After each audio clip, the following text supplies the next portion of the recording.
Moin Moin, hallo und herzlich willkommen zu einem neuen Video hier auf meinem Kanal. Heute gibt es hier eine Runde Shakes and Fidget und wir befinden uns in der Unterwelt, zu Recht, denn ihr habt es bereits schon am Titel gelesen, es wird höchstwahrscheinlich zum Osterupdate, was jetzt bald kommen wird, eine neue Klasse erscheinen. Ja, wir hatten es ja letztes Mal schon, oder wann war es? Vorgestern hatten wir es ja schon in den News angekündigt bekommen. Spoiler-Alarm, kommende Woche gibt es in Sachen News und Game, da wird es dann richtig spannend. Ne? Im Ostermonat kommt ein neues Update. Ja, und ich darf euch jetzt schon exklusiven Content zeigen, zur Verfügung stellen, der mir zur Verfügung gestellt worden ist, um ihn vorab oder besser gesagt, um euch vorab ein bisschen zu spoilern. Und wie gesagt, wir befinden uns hier gerade in der Unterwelt und ich bin übelst gehypt. Ziemlich nice Sache. Es war schon lange her, dass eine neue Klasse rauskam.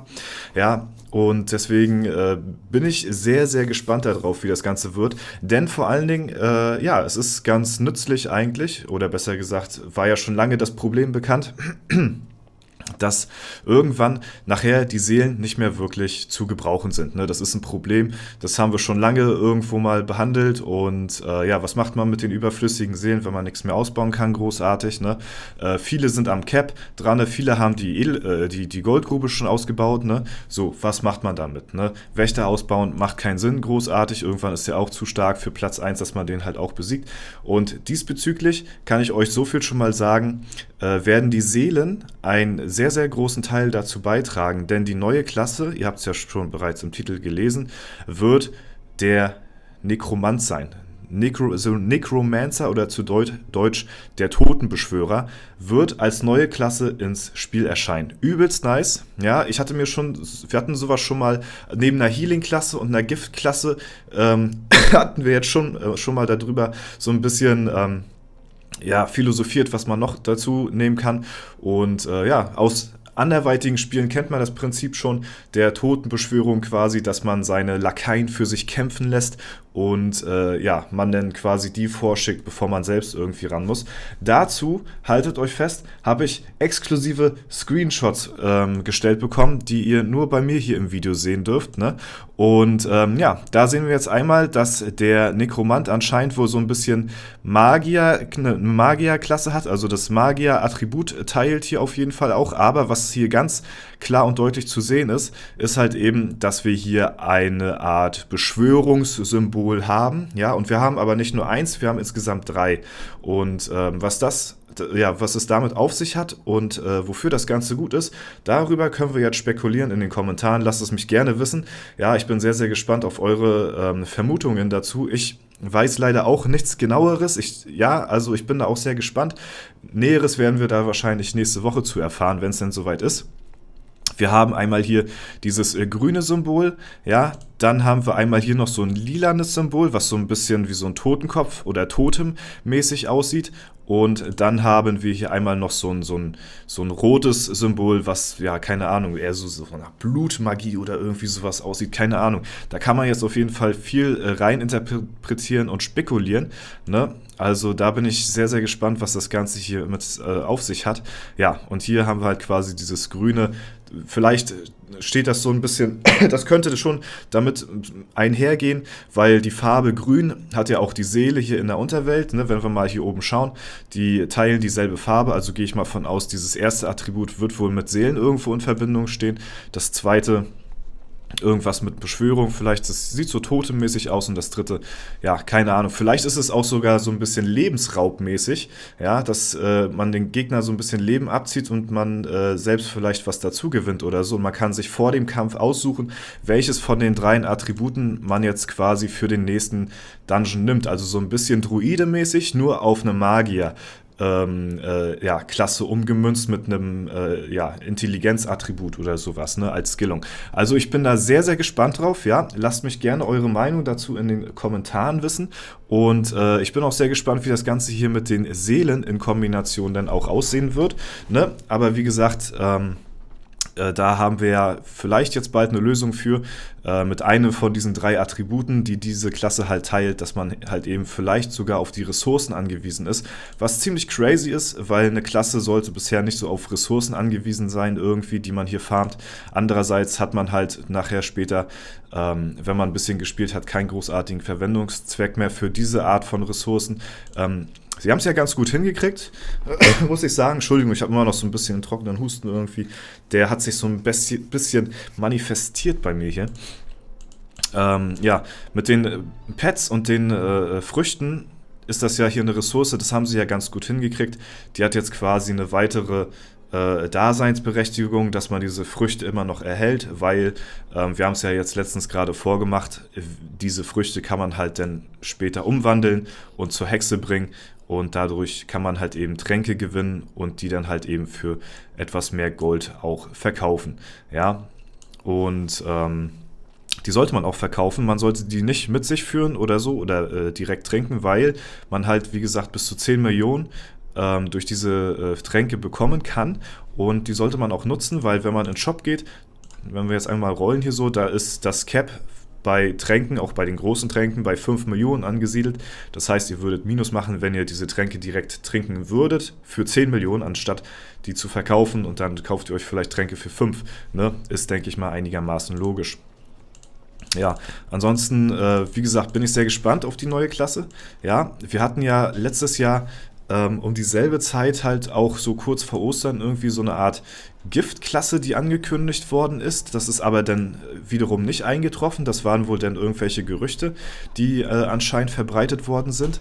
Ja, deswegen bin ich mal gespannt, ob es denn auch dieses Jahr wieder Gerüchte sein werden oder ob tatsächlich dann auch eine neue Klasse erscheinen wird. Ja, also man weiß ja bisher nichts Genaueres, außer, naja, dass halt eben diese Klasse schon mehr oder weniger angekündigt worden ist. Durch die News wissen wir, dass halt zu Ostern jetzt was Neues kommen wird.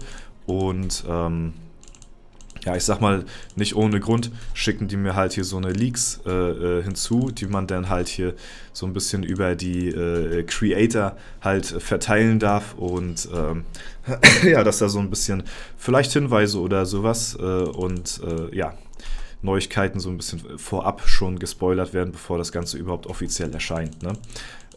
Ja, über die Update-Politik kann man sich dahingehend natürlich streiten. Ne? Ich finde es auf jeden Fall ganz cool natürlich, ne? Da man die News dann halt auch hier als erstes sehen kann.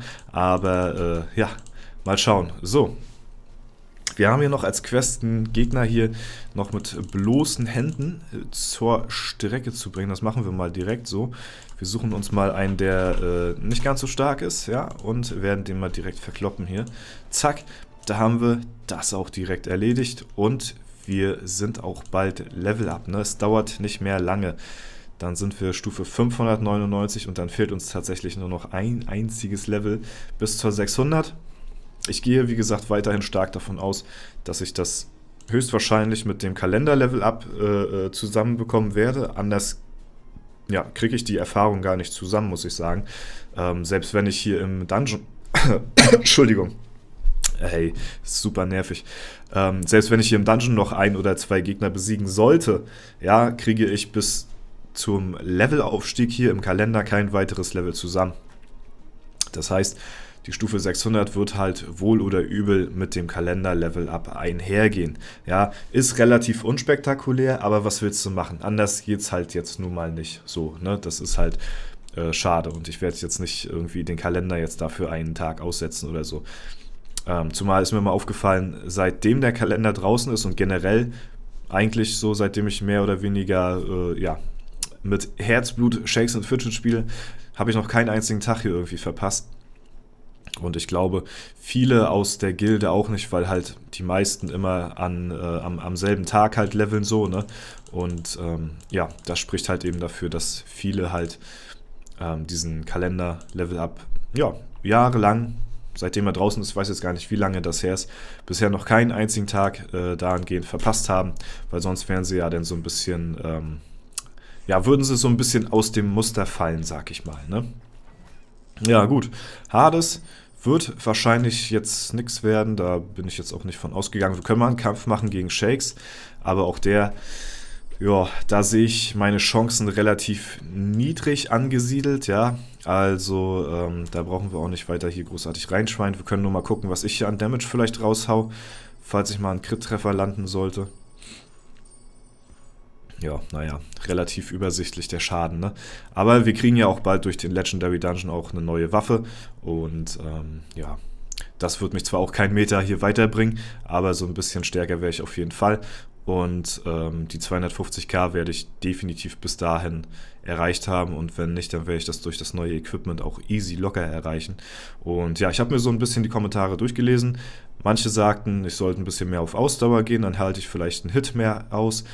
Manche haben gesagt, es macht mehr Sinn, auf Intelligenz zu gehen weiterhin, weil sich das als Magier mit am meisten lohnt.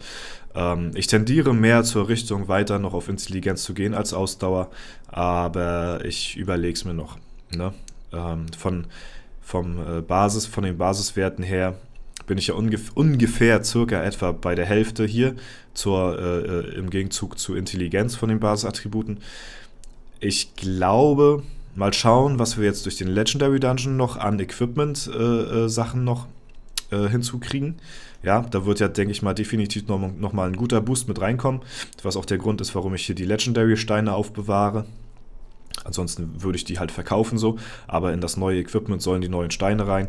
Und ja, das sind zwar alles temporäre Stats, so, ne, durch das neue Equipment, neue Steine etc., aber da werden wir definitiv nochmal einen Boost haben. Und ich glaube, ich werde erstmal auf 300.000 Intelligenz gehen. Das hört sich erstmal viel an, ist es auch, ja. Ist auch für mich so ein bisschen surreal, dass ich eines Tages mal diese Summe erreiche, aber es geht tatsächlich, ja, es geht. Also 300.000 Intelligenz und dann würde ich, glaube ich, Ausdauer auf 200.000 nachziehen, sodass man die Int 300, Ausdauer 200k hat. Ich glaube, damit fahre ich denn bisher ganz gut. Ist nicht nur dungeon-technisch auch vom Vorteil, sondern wie gesagt, hatte ich ja schon die letzten Male begründet, auch in der Ehrenhalle. Ganz gut von Vorteil. Auch wenn man ein bisschen squishy unterwegs ist, so, ne?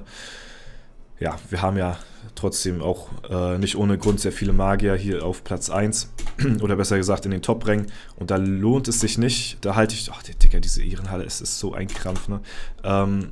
Ja, da halte ich auch keinen weiteren Hit, glaube ich, aus, wenn ich ein bisschen mehr auf Ausdauer gehe. Da zählt alleine halt der Crit-Treffer. Wenn Magier crittet, ist es vorbei und ja, ich glaube, so werde ich es erstmal machen. Mal schauen. Ist ja noch ein bisschen Zeit bis dahin, aber das ist erstmal so mein Plan. Joa, alles klar. Gut, das soll es soweit gewesen sein. Wie gesagt, schreibt mir gerne eure Meinung zur neuen Klasse in die Kommentare. Ich bin auf jeden Fall sehr gespannt, was ihr dazu zu sagen habt. Ja, ansonsten wünsche ich euch noch einen super schönen Tag. Vielen lieben Dank fürs Zuschauen. Lasst euch nicht verarschen. Heute ist der 1. April. Haut rein und bis zum nächsten Mal.